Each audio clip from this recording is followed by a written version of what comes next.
Hello everyone, अस्सलाम वालेकुम। Welcome back to my YouTube channel और मैं हूं आप सबका अलीज। वेलकम करते हैं अपने एक और शानदार व्लॉग में, जिसका मैंने नाम रखा है कि ट्रैवल हिस्ट्री बनाओ और बड़ी कंट्रीज़ के लिए अप्लाई करो। बड़ी कंट्रीज़ कौन कौन सी है? यूके, कनाडा, यूएसए, ये इनमें आप अप्लाई कर सकते हैं, लेकिन आपको अपनी ट्रैवलिंग हिस्ट्री पहले बनानी है। और ट्रैवलिंग हिस्ट्री के लिए कौन कौन सी कंट्रीज़ है, ये व्लॉग उसी पे बन रहा है आज। तो कुछ भी चीज़ें आपको मिस नहीं करनी है, पूरा व्लॉग एंड तक देखें ताकि हर चीज़ क्लियर हो जाए कि आप अगर अप्लाई करते हैं तो चांसेस आपके कितने ज़्यादा हो जाते हैं जब आप इन कंट्रीज़ में विजिट करते हैं और अपनी ट्रैवलिंग हिस्ट्री अच्छी करते हैं। तो अब आपसे डिस्कशन करते हैं कि कौन कौन सी कंट्रीज़ में आप आसानी से जा सकते हैं और अपनी ट्रैवलिंग हिस्ट्री बना सकते हैं। तो स्टार्ट करते हैं अब।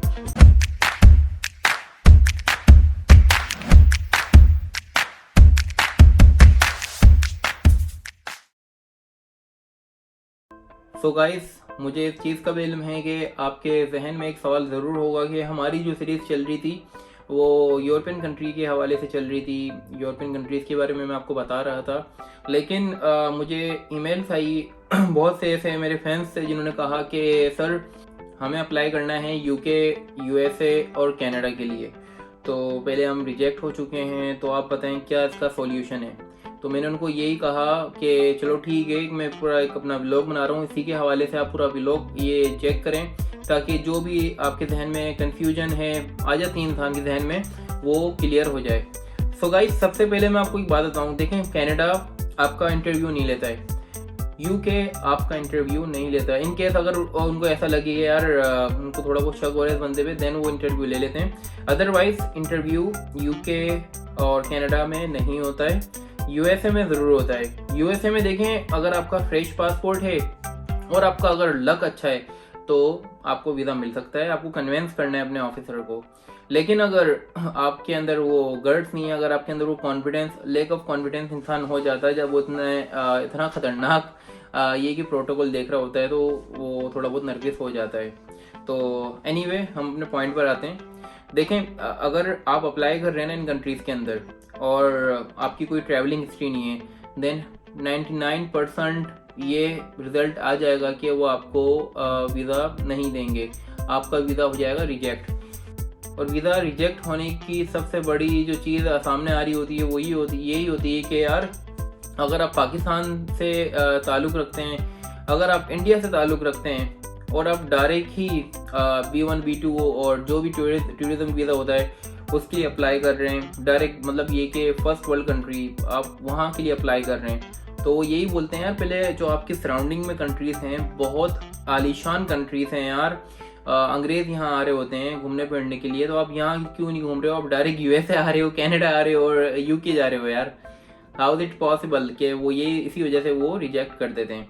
तो इसी वजह से मैंने ये स्टेप लिया कि यार ये ब्लॉग बनाना चाहिए ताकि जिनकी ट्रैवलिंग हिस्ट्री नहीं है वो अगर कनाडा, यूके और यूएसए के लिए अप्लाई कर रहे हैं तो वो पहले अपनी ट्रैवलिंग हिस्ट्री अच्छी कर लें, उसके बाद ये अप्लाई करें। देखें, जो आपका पासपोर्ट होता है वो आपको रिप्रेजेंट कर रहा होता है।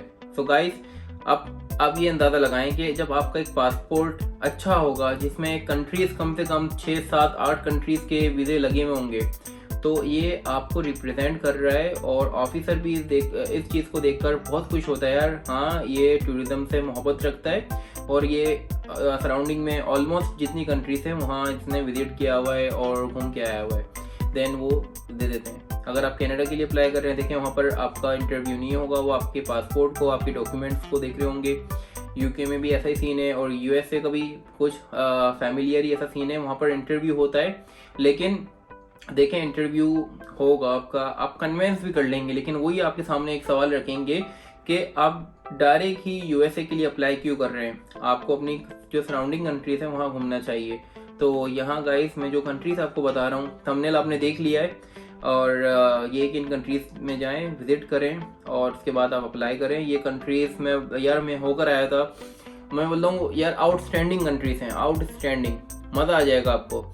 और इतनी ज़्यादा कॉस्ट भी नहीं है। जो इसकी कॉस्ट आती है वो मैं आपको बता देता हूँ। अगर आप थाईलैंड जाएँ, सबसे पहले थाईलैंड का जो वीज़ा चल रहा है पाकिस्तानियों के लिए, इंडिया का तो अभी फ्री किया हुआ है वीज़ा, पाकिस्तानियों के लिए जो अभी वीज़ा की फ़ीस है वो है 15,500 इसकी ये लाओस जो है, लाओस की जो फ़ीस है वो है 15,500।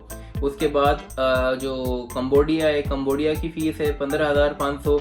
Vietnam one of the best country यार, बहुत एडवेंचर है उधर वियतनाम में। वियतनाम की जो वीज़ा फ़ीस है वो है 35,000।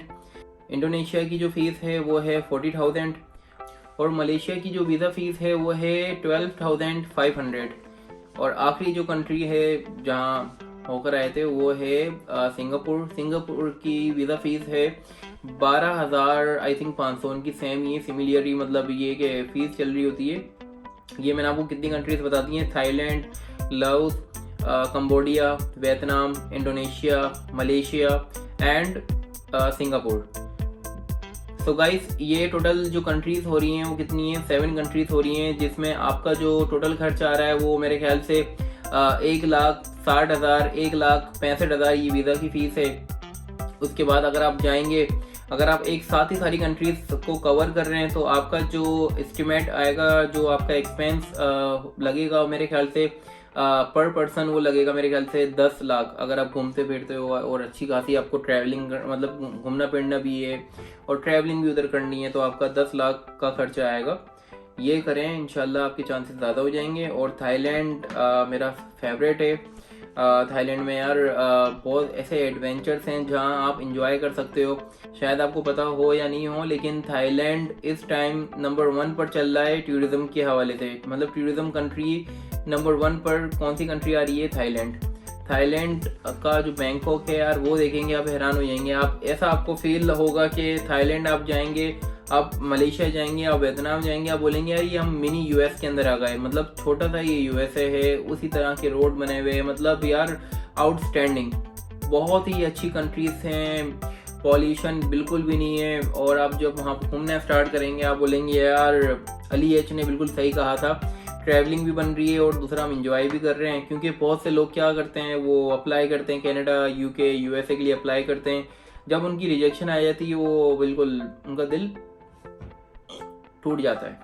तो अपने दिल को यार टूटने नहीं दें, पहले यहाँ अप्लाई करें। यहाँ अप्लाई करने के बाद जब आपका यहाँ का वीज़ा आ जाता है, जो मैंने कंट्रीज़ बताई है, इसके बाद आपको अप्लाई करना है व्हाटएवर जो भी, जहाँ भी आपको जाना है, कनाडा, यूके, यूएसए, इवन अगर आप ये कि यूरोपियन कंट्रीज़ में जाते हैं तो उसके लिए भी ये कंट्रीज़ रिक्वायर हैं।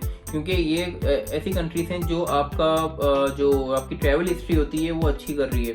मतलब आपके पासपोर्ट एक अच्छा मतलब लुक आपके पासपोर्ट का आ रहा होता है। आपके जब पासपोर्ट का लुक अच्छा आएगा तो यार वो खुद इम्प्रेस होंगे, बोलेंगे नहीं यार सही है, ये वाकई टूरिज्म से मोहब्बत रखता है और इतनी कंट्रीज ये घूम चुका है तो दे दो उसको वीज़ा। तो ये कंट्रीज थी जिनके बारे में मुझे आपको बताना था कि अपने पासपोर्ट को आपको स्ट्रॉन्ग करना है, इन कंट्रीज़ में जाना है और उसके बाद आपको बड़ी कंट्रीज़ में अप्लाई करना है। सो गाइस, अगर आपके जहन में कोई भी सवाल है, आपको ऐसा लगता है कि यार अली एच ने कुछ चीज़ें सही नहीं बताई हैं और सही होनी चाहिए थी, आप मुझे कमेंट बॉक्स में बताएं ताकि मैं उसका आपको रिप्लाई कर सकूं। और इंशाल्लाह मैं हमेशा अपना बेस्ट दे रहा होता हूं ताकि जो भी इंफॉर्मेशन मेरे पास है पॉजिटिव, वो नेगेटिविटी की तरफ ना जाए। और इंसान सीख रहा होता है यार, गलतियों से सीखता है। अगर आपको ऐसा लगता है कि मुझसे कोई गलती हुई है बताने में, आप इन्फॉर्मेशन देने में, तो please do let me know और इंशाल्लाह उस पर काम करेंगे और उससे अच्छा एक और व्लॉग बना लेंगे। क्योंकि इंसान है, गलतियों का पुतला है और गलतियाँ वो करते रहता है, तो हम भी इंसान ही हैं, गलतियाँ होती रहेंगी। सो गाइस, बस ये व्लॉग था, इसके बारे में मुझे आपको बताना था ताकि आप अगर बड़ी कंट्रीज़ में अप्लाई करें तो पहले आपको इन छोटी कंट्रीज़ में जाकर अपनी ट्रैवलिंग हिस्ट्री अच्छी करनी है। और इसी के साथ एक और चीज़ मैं ऐड कर दूं कि हो सकता है कि यार अभी मैं अपनी अपकमिंग जो मेरे जितने भी व्लॉग हैं यूरोपियन कंट्रीज़ से रिलेटेड वो मैं ना बना सकूं, क्योंकि मेरा भी टूर एक डिसाइड हो गया है और मतलब ये कि रेडी टू गो वाला सीन है। तो मैं वहाँ जाने वाला हूँ और वो कौन कौन सी कंट्रीज़ हैं वो मैं आपको बताऊँगा। उसमें इंशाल्लाह हो सकता है कि डेली व्लॉगिंग की तरफ वहाँ जाऊँ मैं, या फिर और जैसा हमारा भी चल रहा है कि हफ्ते में 3 व्लॉग्स आप देख रहे होते हैं तो इस पर भी चल सकते हैं और डेली भी व्लॉग्स कर सकते हैं। जहाँ मैं जा रहा हूँ वहाँ मुझे आसानी है कि मैं डेली व्लॉगिंग भी कर सकता हूँ। तो मुझे आप बताएं मुझे क्या करना चाहिए।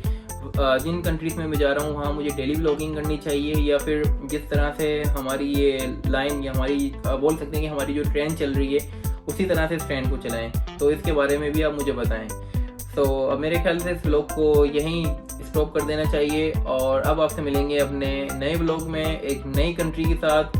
जब तक के लिए अपना ख्याल रखिए और मुझे इजाज़त दीजिए। अल्लाह हाफिज़।